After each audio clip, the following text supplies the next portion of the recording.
You are listening to the Overcome Pornography for Good podcast, episode 105, The Story of You.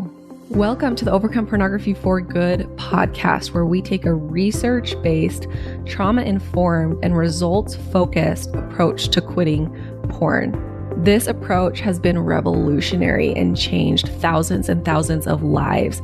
I'm your host, Sarah Brewer. Hey everyone, welcome to the podcast this week. So glad you're here. How's everyone doing this winter so far?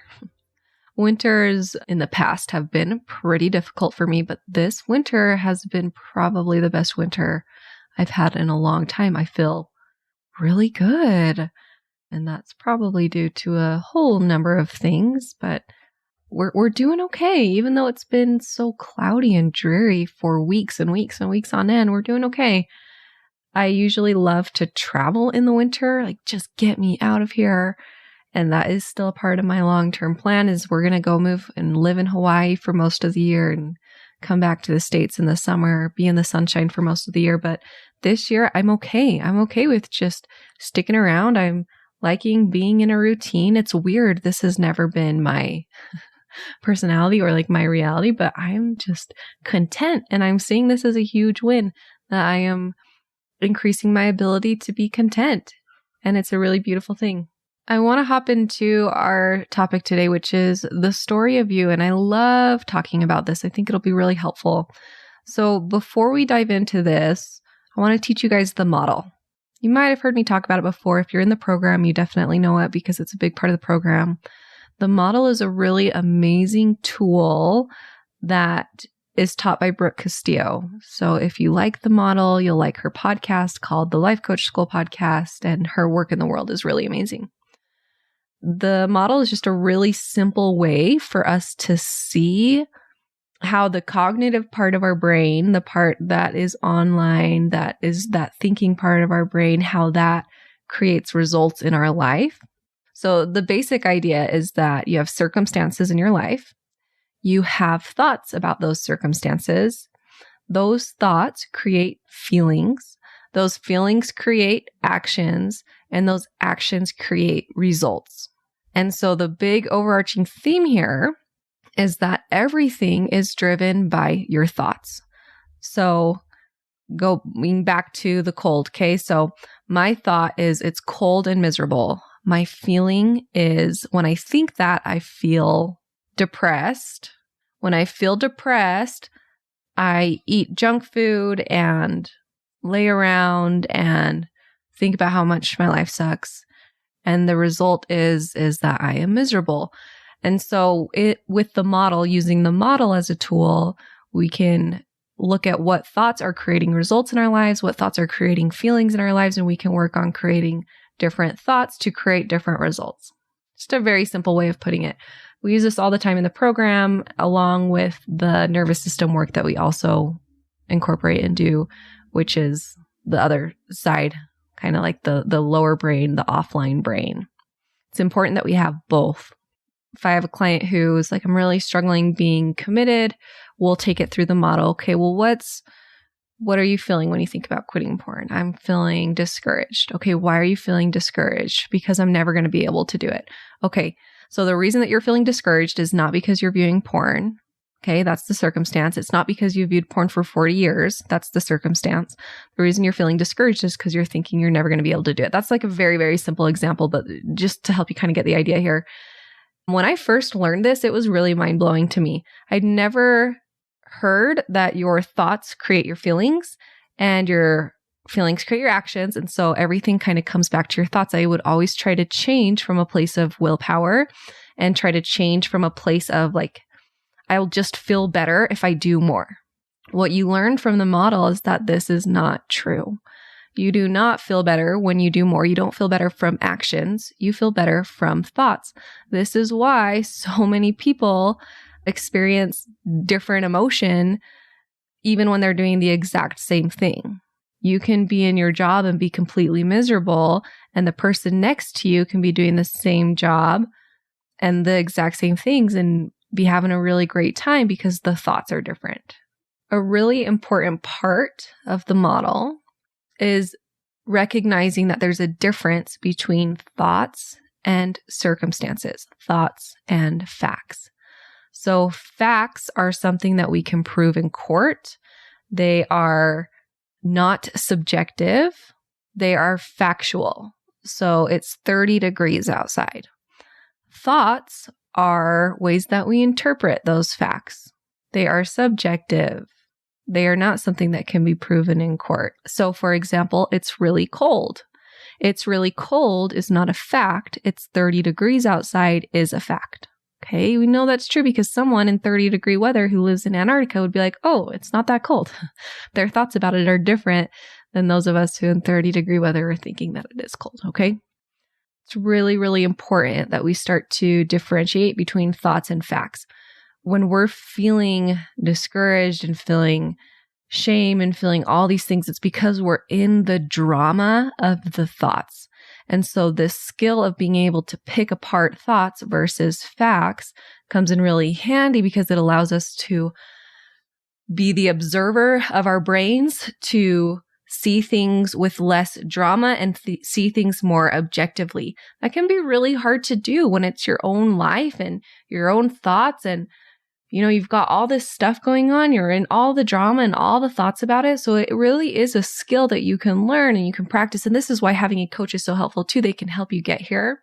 And that's part of my job as a coach and my other coaches is we see things objectively. We call it, we don't get in the pool with clients. We're not getting in the pool of all the thoughts and believing all the thoughts and believing all the things.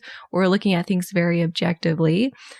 We're noticing what the story is that they have about themselves and just pointing it out to them and showing them that it is a story and it's not necessarily a fact. No agenda to change it. You can keep that story if you want, but also just kind of looking at it objectively. Anyways, once we're able to do this, to separate the thoughts and the facts, we're able to get out of the drama and make changes a lot easier than when you're in all the drama of the story. Okay. I'm going to get into some specific examples, but you can do this with anything. So the exercise I want to take you through is the story that you have of you, the story of you. You have a story that's playing in your mind all the time of who you are and what you're doing and what you're capable of and your character. You have this story going on in your head. Sometimes that story is extremely painful and creates a lot of negative results in our life.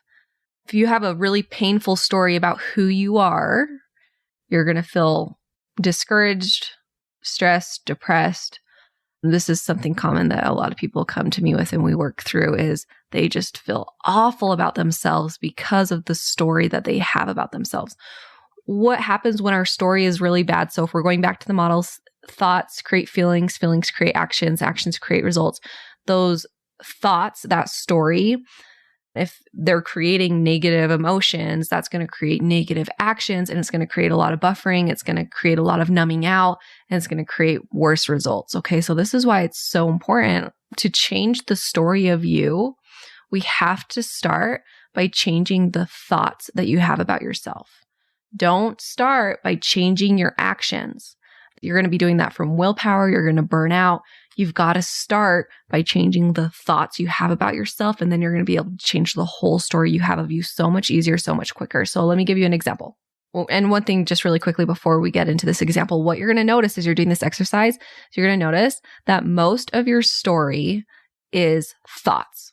So what I want you to do is get out a piece of paper and write the story of me on top and think about pornography specific. Okay, so the story around you is porn specific and write down everything that comes to mind. What's this story? What's the story? Did this with a client recently and his went something like this. Well, I've been viewing porn for 40 years. No one wants to be with me. I'm not going to be able to quit. I've really hurt my wife. I'm not strong. I don't honor my values. I'm not worthy of relationships that are intimate. I've been stuck in this for too long. That was part of his story. Okay. So you're going to write that all out. And then you're going to look at all those different sentences and you're going to choose out the thoughts and you're going to choose out the facts. So then make a column, and in one column is all the facts and in one column is all the thoughts. So with this example, if I'm looking through all these thoughts, the only fact here is that I viewed porn for 40 years. That's something that we could go prove in court. That's something that is drama-free. That's something that is objective. Okay? The thoughts were most everything else. No one wants to be with me. I'm not strong. I don't honor my values. I'm not worthy of relationships that are intimate. I choose fake over real. Okay, even I choose fake over real. Doesn't that sound, what he was trying to say is like, I'm choosing fake things over real things. I'm choosing fake porn over a real intimate relationship. Right? You read that and you might think, oh, that's a fact. I can prove that because I'm viewing porn.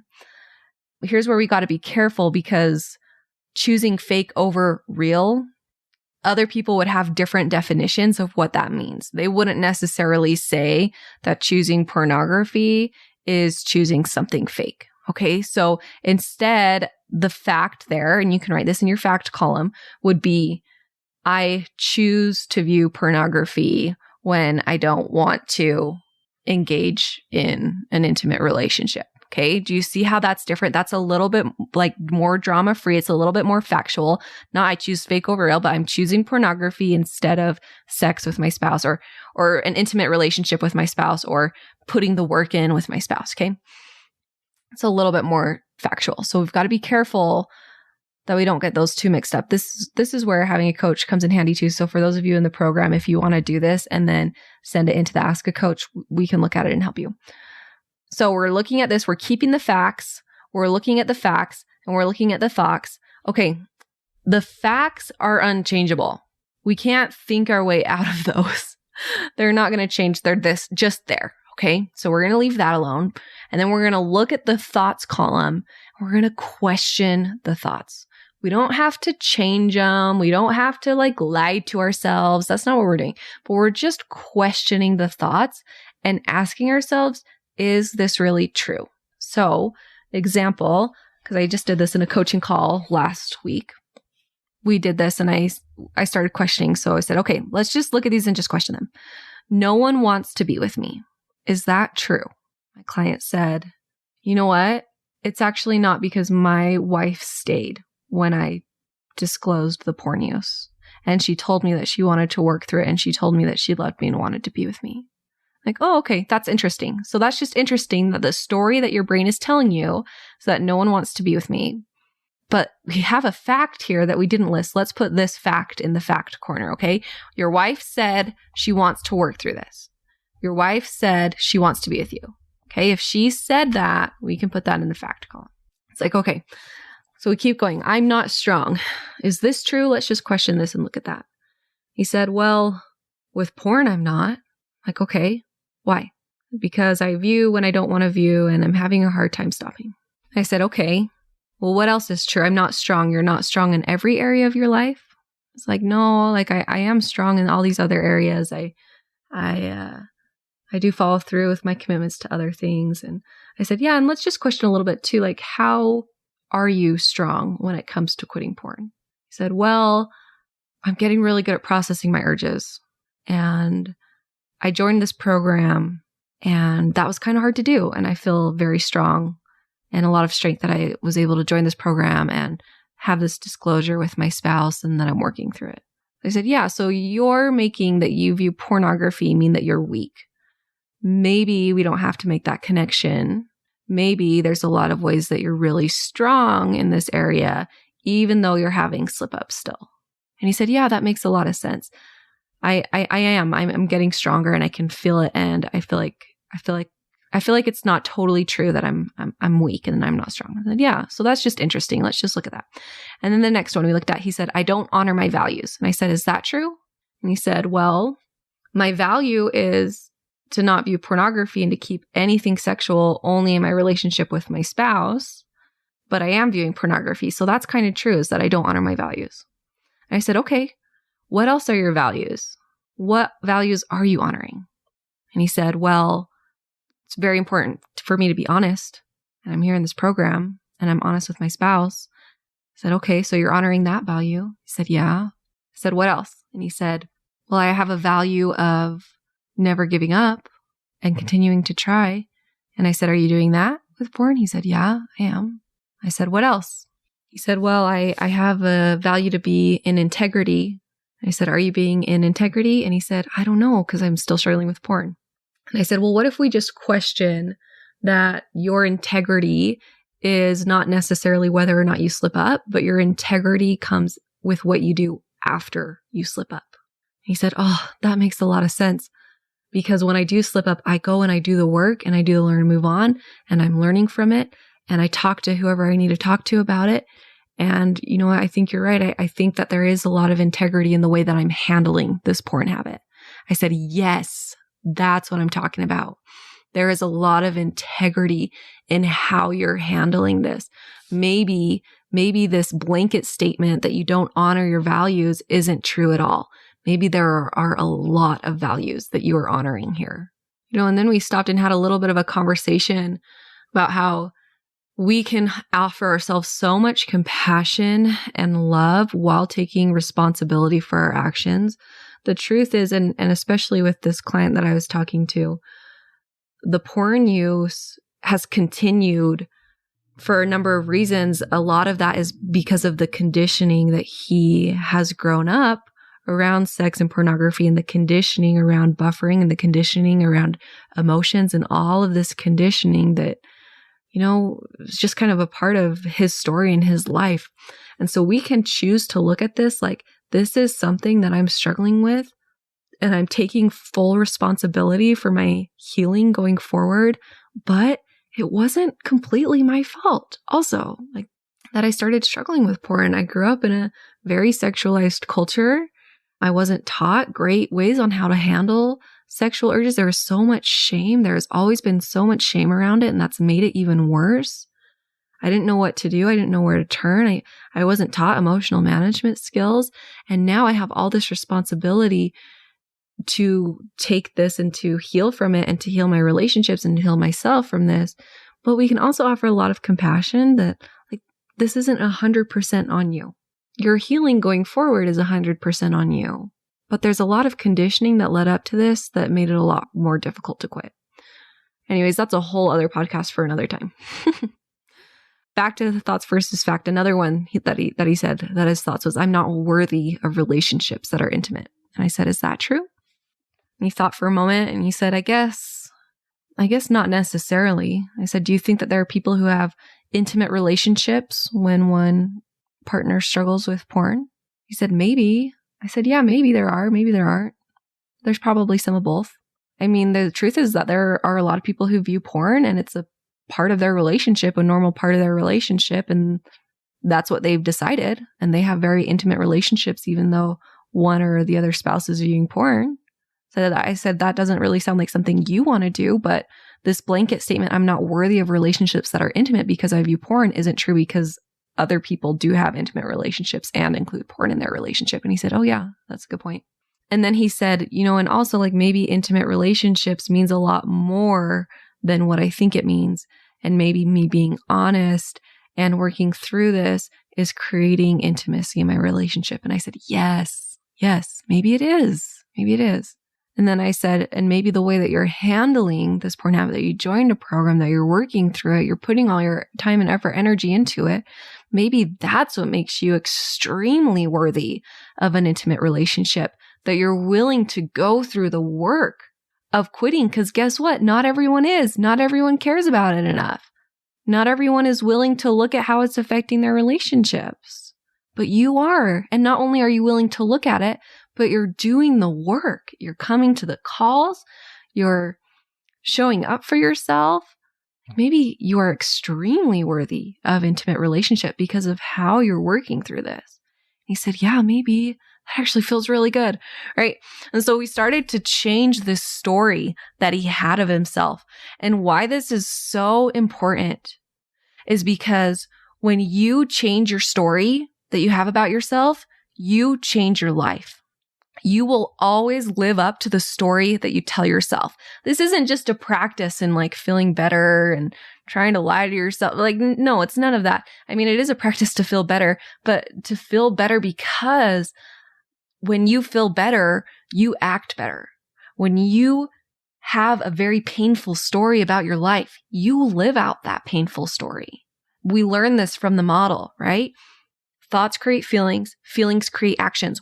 Your feelings are driving your actions. And so you have to watch those and pay attention to them and be kind of vigilant in what feelings are driving my life, what feelings are driving me quitting my porn habit. If it's consistent shame, discouragement, not good enough, think of the actions that come from that. Hiding, avoiding, burning out, lying, all or nothing stuff that doesn't work. It just is never going to give us good results. So we have to work on changing the story to create a new result. Oh my gosh. And one of my very first clients, Koji, who I love, I think I've talked about him before. I need to have him here on the podcast. I bet he would come and talk to us. But I remember we didn't work together for very long because I wasn't doing very long packages back then. It was just like 6 or 8 weeks. And most of the time that we spent was reworking his story of himself. And I don't even think we did that much buffering work. But as soon as he changed that story of himself, he had a completely 180-degree experience with pornography. He was able to quit very easily and quickly because he changed the story of himself. He had a big story of shame, not good enough, like I see a lot of in this area. It's so good. It's so powerful. And the beautiful thing about this is that you can start to rework this story now. If you have a painful story about yourself, you can rework this now. You don't actually have to change any of the facts in your life. Do you hear me? That column of facts, that column of thoughts, you don't have to change any of the facts to change the whole story. A lot of times people think, I'm going to change the story of myself, so I'm going to lose 100 pounds and I'm going to run an Ironman and I'm going to quit porn. That's not changing the story of yourself. That's changing the actions. But the story comes from what you're thinking about yourself, what you're telling yourself about you. And so start there. Start with the thoughts. Don't worry about changing any of the facts. As you change the thoughts, back to the model, right? The feelings are going to change, which means the actions are going to change. You're going to be more committed to your goals. You're going to more naturally change and create really cool things and accomplish really cool goals. But you have to start on the story you have about yourself. When you change your story, your whole life will change, and you don't have to change any of the facts. You just have to change how you're looking at the thoughts. One thing I want to offer to you is that if your story is really painful, it's not a true story. Just like I looked at all of these thoughts with this client that we just went through this example with, there is a more true way of looking at these thoughts that is truer, that is more complete. Okay? The more complete and the true thoughts are always going to be full of compassion and a little bit more nuance. They're not going to be blanket statements like, I'm not strong. It's going to be like, I'm strong and I'm weak. And here are all the ways I'm strong, and I like the ways I'm strong. All right, you guys, have a great week. We'll talk to you next week. Bye-bye. I want to invite you to come and listen to my free class, How to Overcome Pornography for Good Without Using Willpower. We talk about how to stop giving into urges without pure willpower or relying on phone filters so that you can actually stop wanting pornography. We talk about how to stop giving up after a few weeks or months. And spoiler alert, the answer isn't have more willpower. And then lastly, we talk about how to make a life without porn easily sustainable and permanent. If you're trying to quit porn, this class is a game changer. So you can go and sign up at sarahbrewer.com/masterclass, and it is totally free.